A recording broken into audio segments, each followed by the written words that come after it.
السانحة الطيبة لأتوجه إلى الشعب الجزائري كافة وأفراد الجيش الوطني الشعبي خاصة بأحر التهاني، متمنيا أن يعيده الله علينا باليمن والخير والبركات في كنف السلم والاستقرار. يطيب لي أن أتوجه إلى جميع الجزائريين والجزائريات بأسمع عبارات التهاني والتبريكات.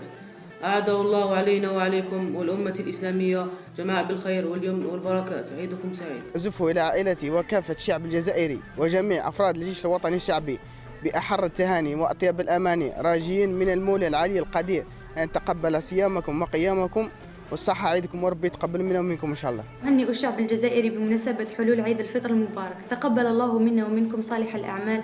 كل عام وأنتم بخير. أتقدم إلى الشعب الجزائري وزملائي في صفوف الجيش الوطني الشعبي بأحر التهاني وأزكى التبريكات، راجيا من العلي القدير أن يعيده علينا والجزائر آمنة مزدهرة. عيدكم مبارك وكل عام وأنتم بخير.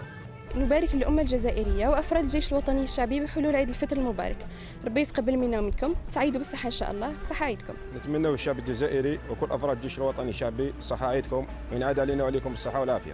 نتقدم إلى الشعب الجزائري العظيم والأمة الإسلامية قاطبة وكافة أفراد الجيش الوطني الشعبي، خاصة منهم المرابطين على الحدود الوطنية.